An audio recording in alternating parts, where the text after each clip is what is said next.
All right, here we are. I'm with MPI Built. Is that the name of your? Yeah, More Precision Industries, or MPI, or it's at MPI Built on Instagram because it's cool when you put built at the end of something. Yeah. We build a lot of things here, so. For sure, and we're replacing the starter rope on my. It's a 460 Chinese knockoff, the Holtz Forma. The pull cord broke on it, and It didn't break; it just pulled through.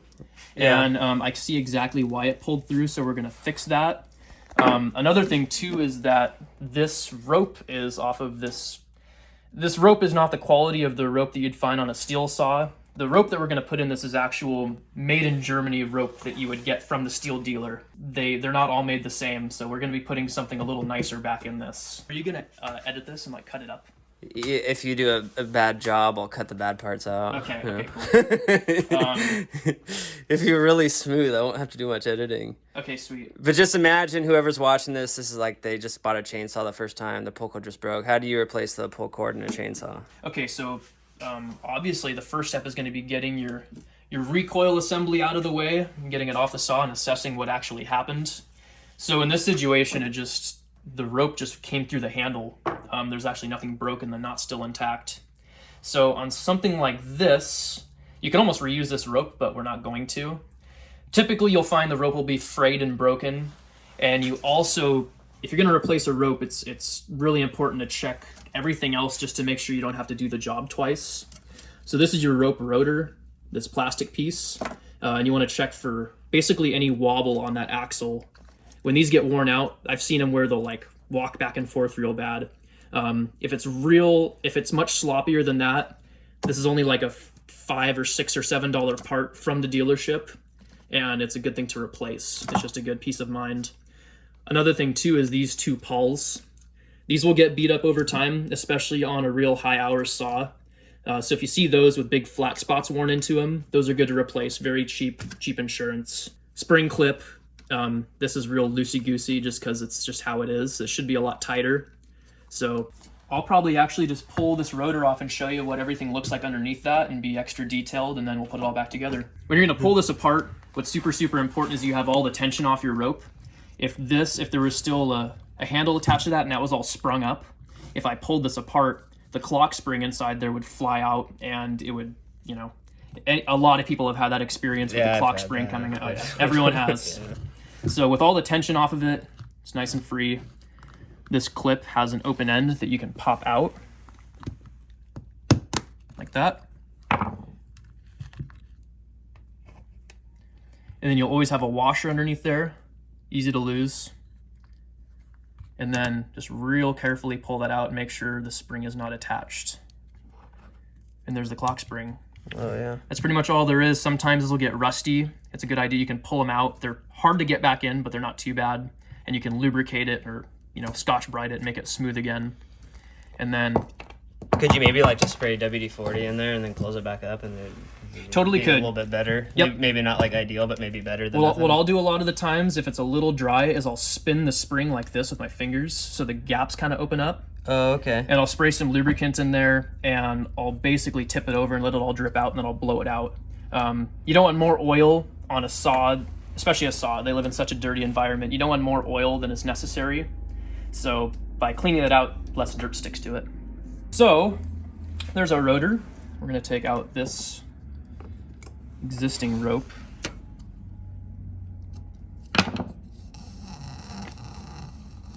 Because the knot's still there, I'll just cut that. We will do away with this one. So yes, now we will just put it back together. And how long should the pull cord be? Great question. So every saw, typically any steel saw that you see, if you can find information on the parts, they all have a specific spec for a pull cord. Like for example, this saw, they usually have an Elastastart. If it was a genuine 460, it would have an Elastastart handle, but it calls for a 3.5 millimeter by 960 millimeter rope, which roughly comes out to 37 inches. If you got a good steel dealership, they should be able to tell you the actual size and diameter of the rope. The reason you don't want to use the wrong rope is because a lot of times these rotors are designed for a certain size of rope. So if you were to put a rope that was too thin or too thick in here, a lot of times they'll wind up wrong and they'll knot. And then you basically have a knot tied into this, and you can only pull the rope this far and you can't start the engine. If you use the right size, it's engineered to properly spool up in that rotor. So do it right the first time. As for this going back together, it makes things a lot easier if you burn the ends of these and kind of, I'll show you what I do. So the trick here to make this all go together really well is kind of get that to where it just starts to catch on fire. Lick your fingers, and then, without burning yourself, you kind of pull it up into a point. When you pull it up into a point like that, it helps it thread through easier. And you do that on both ends. When you put one of these back together, there's different ways to go about it. I usually will run it through here first. Just make sure to always think about the order you're doing stuff in. It sucks when you tie it on, you realize you didn't run it through there or something. Just pay attention, and it'll go through there and it'll poke. Sometimes you gotta kind of twist it just right. And it'll start to poke through there, and then you can usually kind of help it along with a pick. Just like that. It goes through like that, and then that little pocket holds the knot. So once you get that through, I like to just set it on there. You got to let the spring engage, so you twist it till it kind of drops in, like right there. So there's a little trick to doing these knots, or at least the way that I was taught to do them. You just do a half hitch, which is just a knot for this side, and then there's a different knot you'll use on this side. But when you tie this, the trick to make sure that knot never comes loose is you cinch it up real tight, and then we're going to burn the end and kind of catch it on fire, and then we're going to tamp it out on something like metal. And what that's going to do is it's going to kind of mushroom over the burned area, and it'll make it so that mushroomed area will never poke through that knot. So I'll show you what I'm talking about. We're on energy drink number 3 today, so I'm a little shaky. Just kind of let it burn.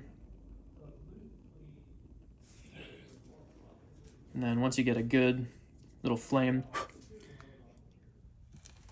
just anything metal sucks the heat right out of it.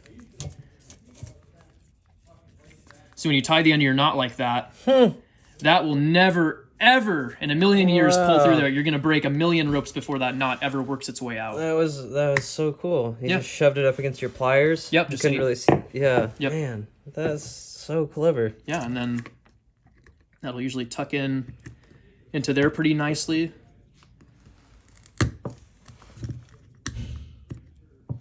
Just like that.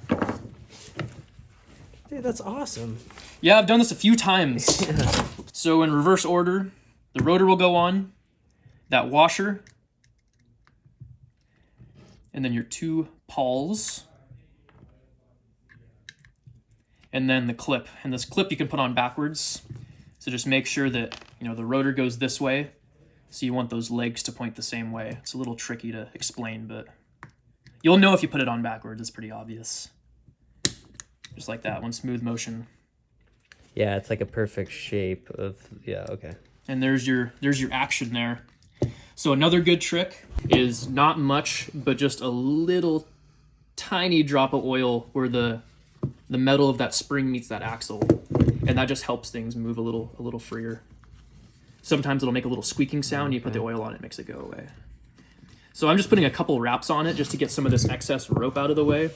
We're basically going to wind this a certain amount of times, and I'm going to show you how to wind it not too many times, but also just enough. You see how he's pulling it through and he's wrapping around. Yep. I've seen some guys try to manually spin that thing. I'll do that near the end. I'm just getting a lot of this extra slack out of the way. So you see we're starting to get some action there. When you tie through the handle, this is a solid handle, and elastic starts a little different. The knot that you should tie here, I've always called it a figure 8 knot. This is the way that they tie these from the factory in Germany. So the trick is you make that figure 8, and then you go through that hole, and then up and through that hole like that, and that's your knot. Oh, interesting. I've always called that the fisherman's. Is that what you call it? I think, you know, or you know, I've only ever tied this knot working on saws. Yeah. And so the guy that I learned from always called it a figure 8, but there's probably That's interesting. Just like that. So it makes a nice thick knot that's never gonna pull through there again. Yeah. Okay. Yep. Yeah, I would call that a fisherman's knot. That's interesting. Are you doing the same thing there? You're gonna flatten that? Nice. I'm just gonna flatten that, and it'll make it so that'll never ever come loose. This lighter is just on its last leg. Yeah, it's funny knots. Like everybody calls them different things. So let that burn for a little bit, get nice and hot. And then It's got to be metal, eh? the metal is nice just because it sucks the heat out of it immediately, and it doesn't stick to it usually. Just like that. That's so epic. Super dialed. And then, yeah, not coming through.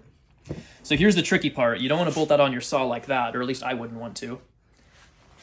So to get this to where it starts sucking up that rope, this is what you've seen before, is this kind of deal, winding it like that. Yeah. So when you wind it like that, that takes all that slack out. But you can wind it too many times. If you wind it too many times, you'll go to start your saw, and the spring that's in there will get all the way unwound, and it'll break. And then you're in a world of hurt. You have to get a new spring. Here's usually the way that I do it is, see, it's a little loose. It's still kind of dangling. Yeah. So I'm going to put 2 more wraps on it. So bring out some slack, hold it with your thumb.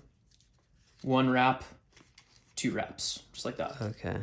And then I'll let go. See, it's a lot better now. And here's how you really get this right, is you pull the rope all the way out and stop it with your thumb. And you see how it can keep going a little bit further? I'm all the way at the end of the travel. Rope is tight. Yeah. And it can still go a little bit further. So if it can go a full revolution further, which it can. Yeah. It can go 1 more whole revolution. You want to put 1 more whole wrap on it. Okay. Clever. So 1 more wrap. That's just that way you're really utilizing all the spring. Yeah, so your handle, I see, 661s are one saw where if you actually take one apart brand new, you can always put 1 more wrap on it. Interesting. So over time, you'll see them and the handles will hang out like that. Right. But when you wrap them right, they almost never do. So now that I did that last wrap, when I pull it all the way out to the end and I twist on it, the spring hits a dead end right there. Okay, yeah. So that's where the spring hits a dead end. If I were to put 1 more wrap on it, as soon as you went to pull that, you'd break that spring. Okay. Yeah, and then you'd be back at square one. Right. So that is how you replace a pull rope. Bolt that baby on.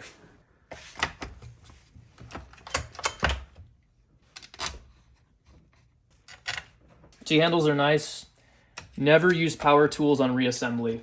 It's not worth the time you're going to save when you strip one of these out. How can people contact you? How can people contact me? Yeah. The best way to reach me is my Instagram at MPIBuilt. That's the best way. Just if you have an Instagram, jump in the DMs, and if you have any questions, I'd be happy to answer them. I like talking to people, and I like answering questions, and I try to be really detailed. So do you work on used saws? I don't work. The used saw thing. I was doing a lot of used saws because no one else was doing them, but like probably a reason. Everything else, it's getting so busy, and I have to do what's in the highest demand. Right. So with the used saw thing, I mean, ask me about it maybe, and we'll talk about it. But a lot of the time with used saws, especially a higher hour used saw, is that you are money ahead getting a new one. And I appreciate you taking the time to fix my pull cord. Yeah, man, it's a pleasure. So I like working on this fine blue machine. Yeah. The third generation of machinery. I don't know what that's supposed to mean, but how the first 2 were. Yeah, I'd like to see the first 2 generations.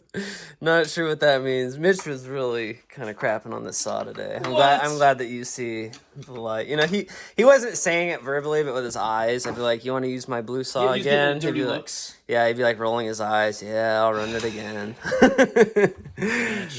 But well, Mitch has his own arsenal that he likes and that he runs. So to each their own. for sure. But yeah, thanks for doing this. Look at that. Oh, look at that. Back That compression. Back in biz, all the compression. Oh yeah. Nice. Thanks, dude. There you go, Jacob.